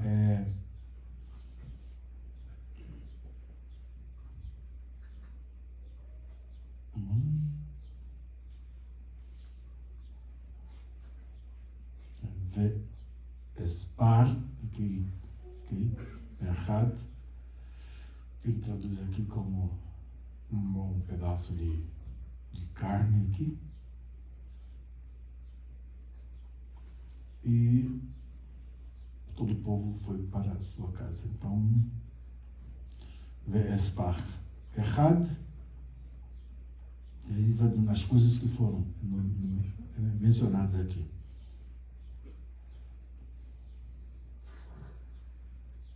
E vai xixá errado. Então, o que está o culto omitido aqui no hebraico é a revista corrigida completa aqui. Um pedaço de carne, um frasco de vinho. Então foi-se todo o povo para a sua casa. Isso foi de um modo geral. Todo mundo sai daquela festa feliz e cada um leva um pouco de alimento para casa. Né? É o que a gente faz aqui nos domingos, né? Quando sobra aquele alimento. Aí depois a gente fica a barriga bastante cheia, ainda leva para casa. E aí então cada um foi e voltou para a sua casa. Mas o que mudou aqui em relação ao episódio anterior? Os mesmos homens, a mesma procissão ali para chegar. O que mudou? A maneira diferente. A maneira de fazer, que foi de conformidade com a lei. Tá? Não houve incidente. Por quê? Porque fizeram de acordo com a lei. Então a lei tem que estar na norma de culto. Esse é um aspecto muito importante, é a norma de culto. E foi observada. A próxima pergunta, que é a última. O que Davi fez que Milcal, sua mulher, filha de Saul, achou ridículo e declarou a ele, e o que sucedeu a ela como maldição e castigo? Maldição e castigo vai ser uma inferência, né? Ele, na realidade, não amaldiçoa a Milcal. Vejamos o texto. E voltando Davi para abençoar a sua casa, Milcal, a filha de Saul, saiu a encontrar-se com Davi e disse: quão honrado foi o rei de Israel, descobrindo-se hoje aos olhos das servas de seus servos, como no sempejo se descobre, no sempejo sem vergonha se descobre qualquer dos vadios. O sujeito chega de uma festa abençoada, cheio do Espírito de Deus, né? Feliz, alegre, recebe um tratamento desse da mulher?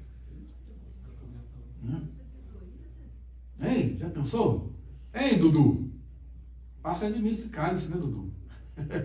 Né? Você chega todo feliz, né? Chega Aí recebe um tratamento de design. A NVI vai traduzir de modo que fica assim, o texto fica até mais claro para mostrar a gravidade do que ela fala. Mical, filha de Saul, saiu ao seu encontro, foi ao encontro do marido e disse: como o rei de Israel se destacou hoje, hein?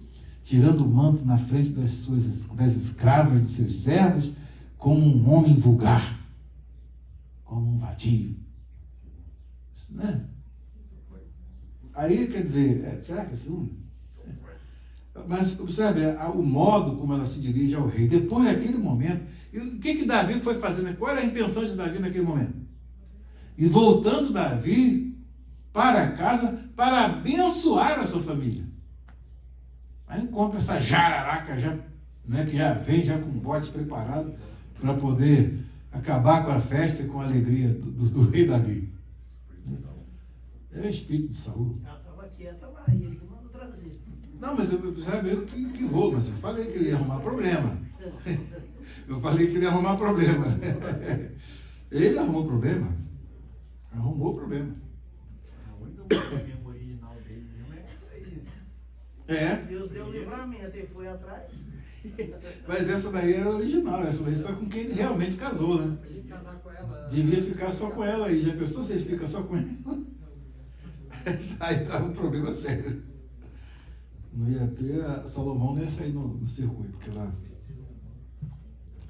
Mas Davi disse a Mical: fui perante o Senhor que eu dancei. O homem ainda estava cheio do espírito ainda, viu?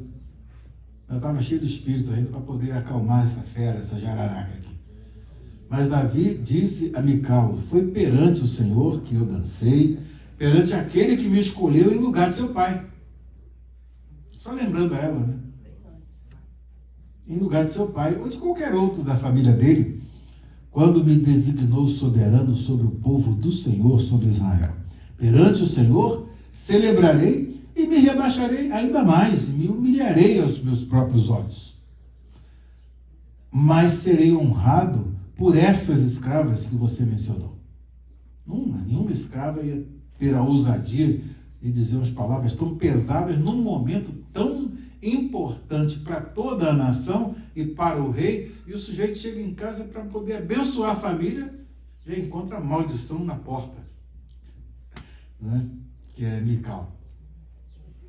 Até o dia de sua morte, Mical, filha de Saul, jamais teve filhos. Mostra aqui, observe que Davi não dirigiu nenhuma palavra, só lembrou quem ele era, o que ele fez, interpretando da perspectiva dele e não da dela. Quem eu sou? Eu sou aquele que o Senhor colocou no lugar do teu pai. E de qualquer um dos filhos dele, dos descendentes dele, fui eu que o Senhor me escolheu. E foi diante desse Deus é que eu estava me humilhando, e me humilharei mais ainda diante dele. Diante dele não tem nenhum receio, nenhuma vergonha. Fale você o que você bem quiser, interprete do jeito que você quiser e interpretar. Ele não falou mais nada, né? E diz em relação àquelas escravas, as servas lá, delas eu serei honrado. Ele estava sendo honrado por Mical nesse momento? Pô, uma mulher com o maior privilégio de ser mulher do rei, ali já vem essa jararaca aí, né, dentro da lata lá, e já preparada para dar o bote, pelo amor de Deus. Aí ele falou isso, não amaldiçoou nem nada, mas a maldição veio de bojo, né? Porque quem ele invoca ali naquele momento e mostra diante de quem ele estava, foi quem se ofendeu. Interessante que a Mical já não se observa bem que já desde lá ela teve com Davi, depois ela foi mulher de um outro homem, que foi dado por Saul, e depois ela volta, e até hoje ela era estéril. Mas esse versículo está dizendo aqui que ele descobriu-se, ele ficou seminu? Como é que é? Não tem assim descrição do que Davi fez. Tirou as vestes reais. As vestes reais eram compostas, né? Ele ficou como um qualquer, né? Como se igualou a todo mundo diante de Deus. Entendeu?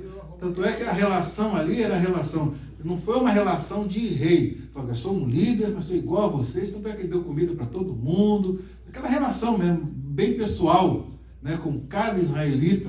Agora sou o rei de vocês, agora nós trouxemos o que de mais sagrado nós temos para que agora a gente vai ter o nosso tabernáculo, vai ter o nosso culto, o sistema de ofertas conforme está no livro da lei, tudo bonitinho, e abençoou o povo em nome do Senhor dos Exércitos, foi todo mundo alegre, satisfeito para casa. Eu espero que nenhum marido tenha encontrado uma Mical depois dessa aí, né? Em casa lá também, Deus me livre. Aí ele falou, Davi, aconteceu uma prova comigo, Davi, que o negócio foi sério. Cheguei lá em casa, a mulher estava brava, né? Aí, Davi, rapaz, nem te conta, Mical, o que fez comigo, não. Senão você vai querer dar uma surra nela. Mas aí a lei da PE ia funcionar.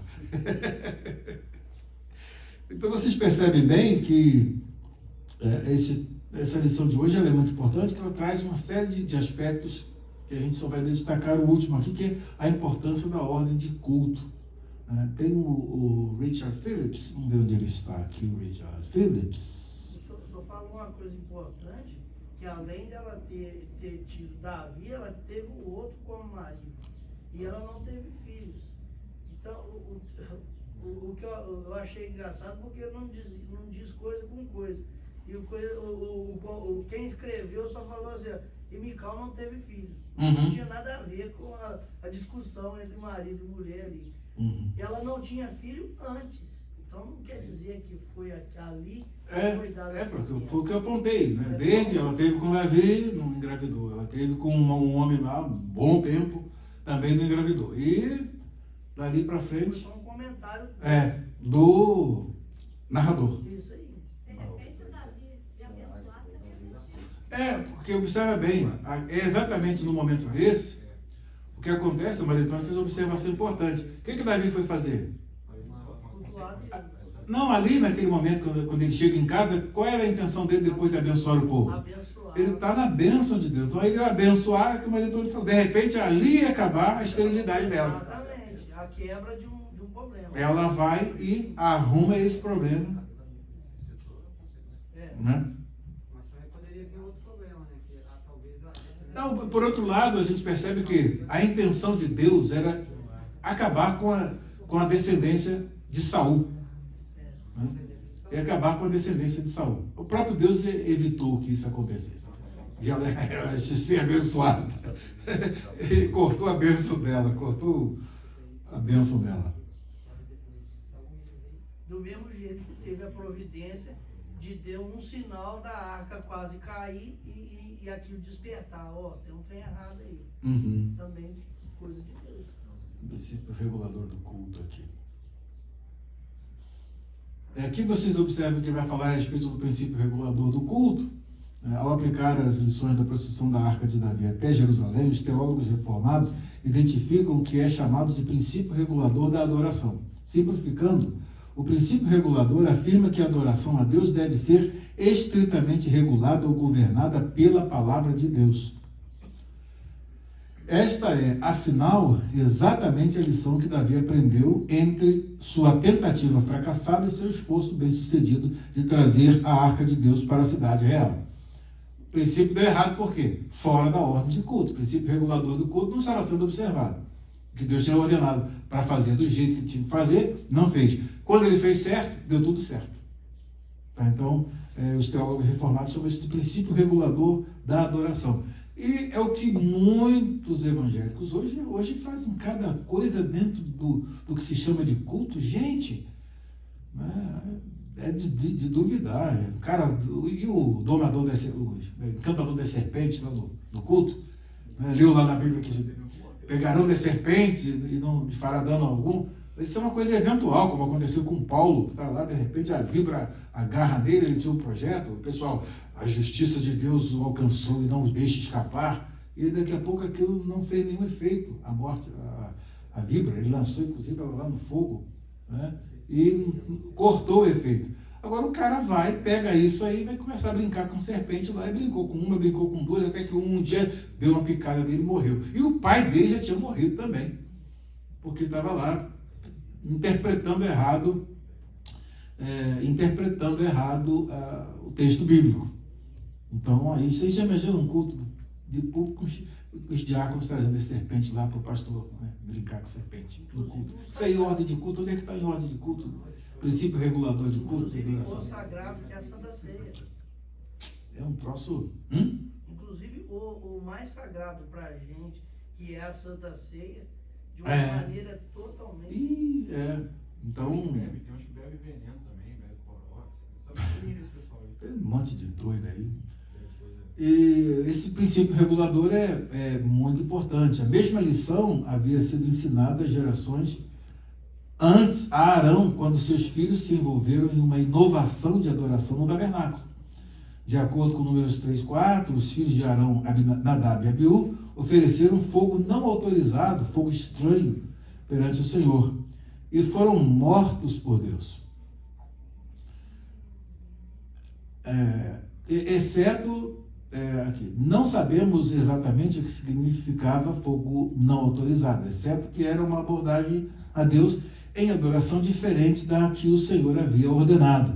Da mesma forma, Deus repreendeu o rei Saul por fazer a adoração à sua própria maneira, apontando que obedecer é melhor do que sacrificar.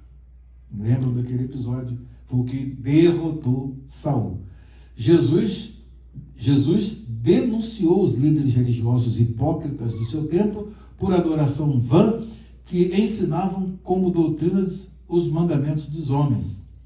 Hebreus 12, 28 e 29 exorta-nos a oferecer a adoração a Deus a adoração aceitável com reverência e temor, porque o nosso Deus é um fogo consumidor. Isso, o que aconteceu na igreja de Corinto? Por eles não terem reverência na ceia. Por causa disto, há muitos, como é que ele chama? Fala literalmente lá. Fracos e doentes e outros que dormem. Dormir é um eufemismo para morrem. Que estão mortos. Por conta de quê? Da ceia. Da ceia. A ordem de culto era ele chega lá, cada um pega o pão lá, e o diácono pega um pão fora. E agora? Não tem como fazer mais pão, não. Uma hora dessa, como é que vai fazer? E já comeram tudo ali logo no primeiro banco. Aí o Luciano está lá atrás esperando, Luciano. Cadê o pão que não chega aqui? Eles já comeram lá na frente, no banco da frente. Aí já pensou que tragédia? Então, aqui, essas conexões deixam claro que as obrigações do Antigo Testamento para a adoração bíblica continuam na igreja cristã. Tá? Ao responder à pergunta qual adoração é aceitável a Deus, nossa geração geralmente responde que a adoração aceitável é aquela que acreditamos sinceramente ser a melhor. Por isso que tem essas inovações aí enormes. A experiência de Davi ao trazer a arca, reforçada pelo cadáver daquele adorador sincero, Uzá, foi diferente. A Confissão de Fé de Westminster, capítulo 21, aqui 1, explica que a maneira aceitável de adorar o verdadeiro Deus é instituída por ele mesmo e tão limitada por sua própria vontade revelada que ele não pode ser adorado de acordo com a imaginação e os artifícios de homens. Que o Daryl Hart diz: o teste simples para uma boa adoração é se ela está de acordo com a Bíblia. Este padrão tornou-se conhecido na Igreja Reformada como princípio regulador. O princípio regulador simplesmente afirma que tudo o que fazemos na adoração deve ter o apoio da Bíblia. Então, aí é muito importante, só para fechar aqui, que o princípio regulador não sugere que a Bíblia nos forneça uma ordem estrita de adoração, mesmo que nossa adoração deva ser ditada apenas por referência a um pequeno número de textos de prova. Em vez disso, apelando para os mandamentos claros, exemplos aplicáveis e declarações de princípios da Bíblia, podemos deduzir, por consequência boa e necessária da palavra de Deus, quais são as partes apropriadas para a adoração comum do povo de Deus. Tá? Finalizando, é um Deus que é abençoador, mas também é um fogo consumidor. E isso está no Novo Testamento. Né? Para lembrar alguns evangélicos que pensam que o Deus do Antigo Testamento não é o Deus do Novo Testamento, eles pensam que é um Deus esquizofrênico. Né? Antes ele era de um mau humor, e agora ele está de bom humor, né? Aquele pai bonachão, tranquilão, né? Cuidado que ele continua mesmo. Né? E nós temos a regra, temos o princípio, que o Senhor nos ajude a cumprir esses princípios para que sejamos cada vez mais abençoados pela presença do Senhor que está conosco. A arca já está no nosso meio há muito tempo e nós agora vamos não seguir o Uzá, seguir o Obed-Edom. Né? Que Deus nos abençoe. Amém.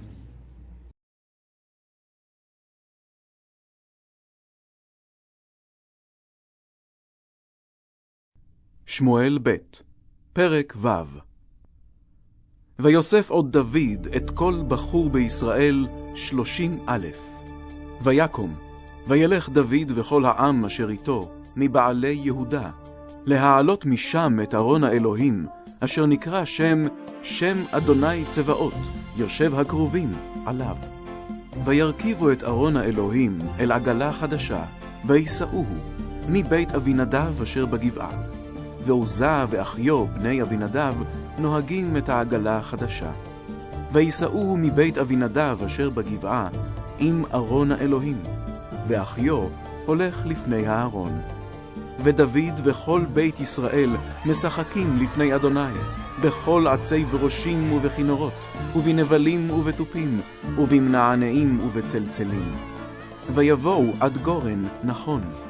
וישלח עוזה אל ארון האלוהים, ויוחז בו, כי שמטו הבקר. ויחר אף אדוני בעוזה, ויקהו שם האלוהים על השל, וימות שם עם ארון האלוהים.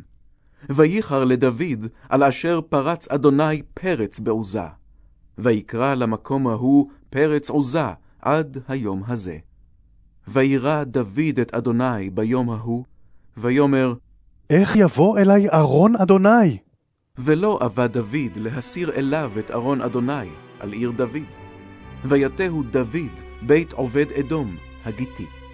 וישב ארון אדוני בית עובד אדום הגיתי 3 חודשים.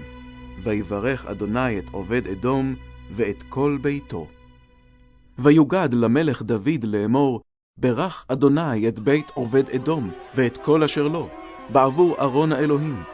וילך דוד, ויעל את ארון האלוהים מבית עובד אדום, עיר דוד, בשמחה. ויהי כי צעדו נושאי ארון אדוני 6 צעדים, ויזבח שור ומרי. ודוד מחרקר בכל עוז לפני אדוני, ודוד חגו אפוד בד. ודוד וכל בית ישראל מעלים את ארון אדוני בתרועה ובקול שופר.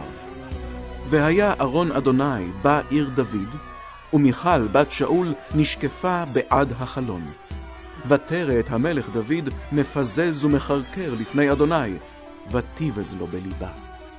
ויביאו את ארון אדוני, ויציגו אותו במקומו, בתוך האוהל אשר נטע לו דוד. ויעל דוד עולות לפני אדוני ושלמים. ויכל דוד מהעלות העולה והשלמים, ויברך את העם בשם אדוני צבאות. ויחלק לכל העם, לכל המון ישראל, למאיש ועד אישה, לאיש חלת לחם אחת, ואשפר אחד, ואשישה אחת. וילך כל העם איש לביתו. וישוב דוד לברך את ביתו, ותצא מיכל בת שאול לקראת דוד, ותאמר, מה נכבד היום מלך ישראל, אשר נגלה היום לעיני אמהות עבדיו, כהיגלות נגלות אחד הריקים. ויאמר דוד אל מיכל, לפני אדוני, אשר בחר בי מאביך ומכל ביתו, לצוות אותי נגיד על עם אדוני, על ישראל, ושיחקתי לפני אדוני. ונקלותי עוד מזאת, והייתי שפל בעיני, ועם האמהות אשר אמרת, עמם יכבדה. ולמיכל בת שאול לא היה לה ילד עד יום מותה.